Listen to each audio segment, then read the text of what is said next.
Hello everyone, and welcome back to another video. In today's video, we're going to be going over the patch notes for the brand new, or not brand new, the rerun of the Overlord collaboration. It's been 10 months, and it's back.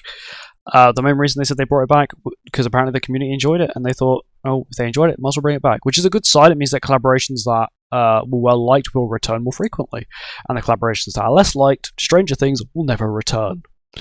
They'll probably end up returning Stranger Things at some point. But of course, we have the two new characters. We have Demiurga and we have Nebril Gamma, whatever you want to call her, this lady here, who's the maid or the adventurer from the second season of Overlord. Once again, he's got his mask, which is from the second season. She's got her outfit from the second season as well. Banners, of course, shop. The coin shop has all the characters in them. When you get 3 dupes of a collaboration character, you can trade them in for whatever collaboration character you want.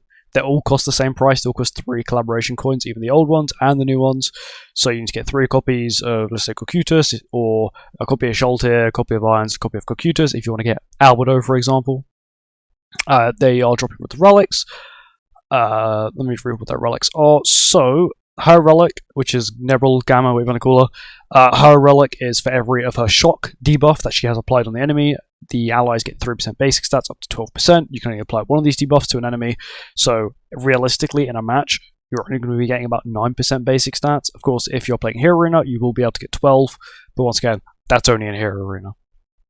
Demiurga's one is that he applies one of his special Ignite debuffs every turn, one to the enemy every turn. That lasts for 2 turns.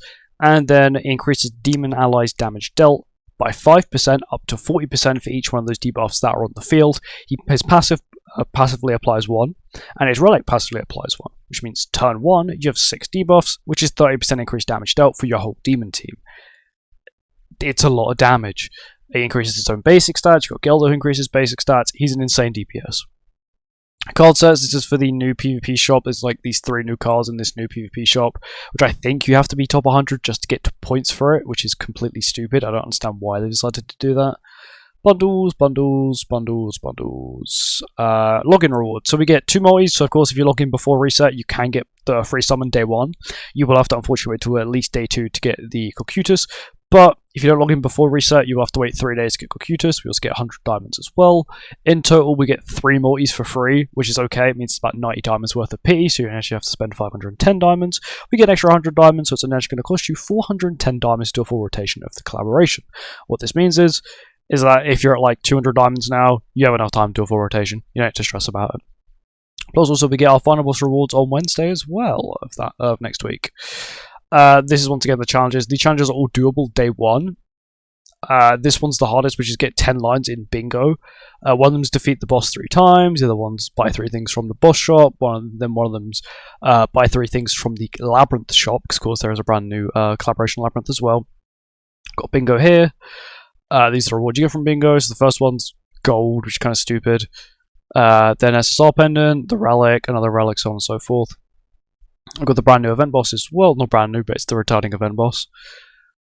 3 difficulties. It has changed from the initial launch, so there is one gimmick, which is basically he's invincible for the first turn of phase 2.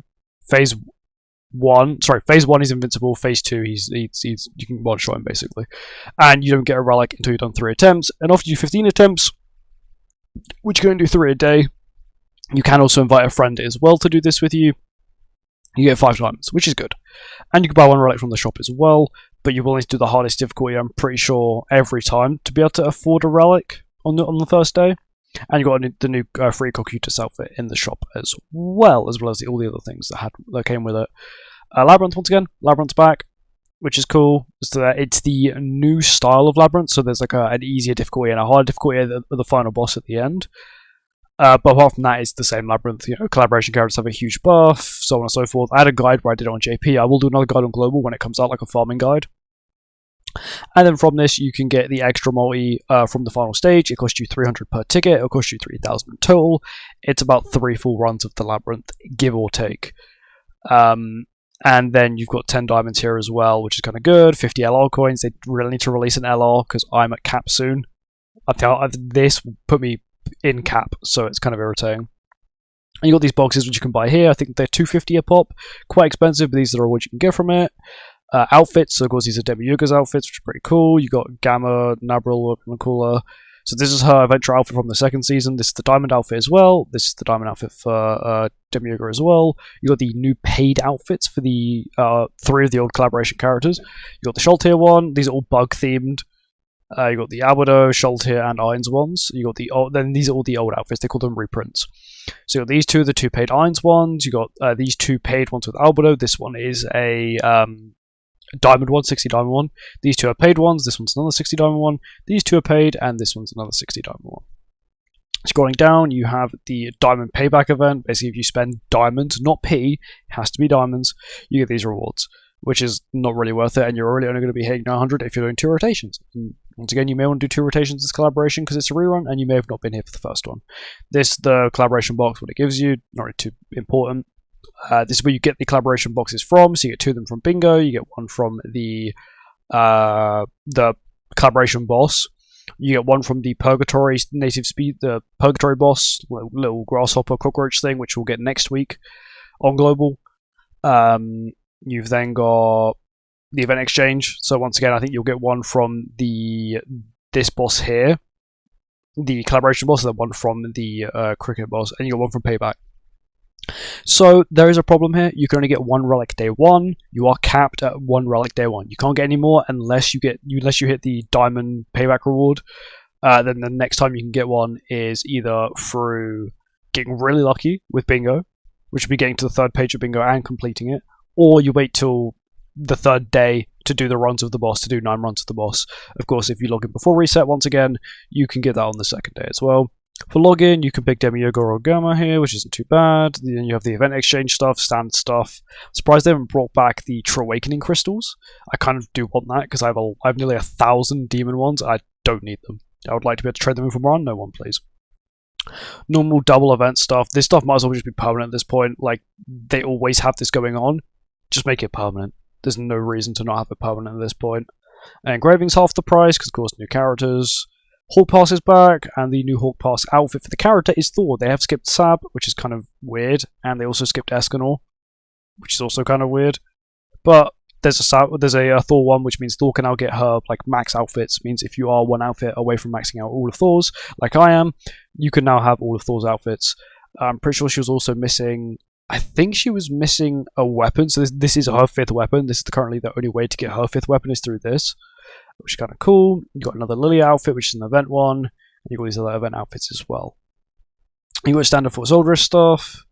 This is the this is for this is for Challenger. You need to be in Challenger to get this PvP stuff. It's not even top 100. This is the coins you get. These are rewards you can get. They're not even that good. They have changed the UI a little bit. I actually like this one. So you've got the 3 limited time events at the top. So of course you've got Hero Arena, you've got Final Boss, and you've got Labyrinth, and these are all the permanent game modes all along here.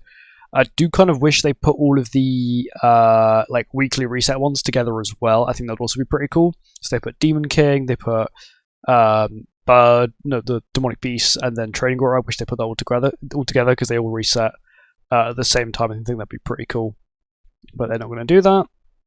Fix a few bugs no one really cares about. They fixed the bug with Jenna, where Jenna now actually works. She never used to work before. And now some of the old characters got a little bit buff. So of course Irons had a quite nice overall stat buff here. His stat buff's around 700 CC worth of stat buff. Albedo's about 200. I don't really know what these guys are CC wise boost, but I know Albedo's about 200, Irons is about 700. Irons kind of needed it. They are having slight changes to their abilities now. Let's zoom in a little bit so we can see. So Irons' ultimate, instead of doing 40% per like the Irons debuff thing he has, the death, wherever it's called, death marker, wherever it's called, he now has 50% per with his ultimate. He also, instead of providing 3% per debuff, 3% basic stats per debuff up to 5 times, so 15% basic stats, he now gives you 4% basic stats per debuff 5 times, which is now 20%. It's an increase of about 5% basic stats, which is kind of big for Irons. Irons himself gives himself 10% basic stats per unknown, so if you add another 20% on top of that, it's now 70% base. Sorry, it can now be 60% basic stats by himself if you are playing Hero Arena, and of course 50% if you're playing normal PvP. Albedo hasn't really got much of a change. She had her debuff skill increase damage, so at level 1 it now does 200% instead of 180. At level 3, instead of doing 270%, now does 300. And instead of level 3, it now does 500 instead of 450. This is quite good, a general damage boost, mainly because I don't really use her in PvP, but in PvE I still use her, so this little extra damage would be kind of handy in a few different places. Schult here, her passive. So instead of getting 7% HP related stats every time she is hit or every time she plays a skill, every time an enemy is using an attack skill or she plays a skill, she now gets 10% HP related stats up to 3 times. So it's about a 9% HP related stat boost when her passive is maxed out. Single target also got a damage increase, so from 150% to 180, 250 to 270, and her level 3 did not get changed at all. I don't know why they got this here. Basically, that just says 450, 450, and this is no change.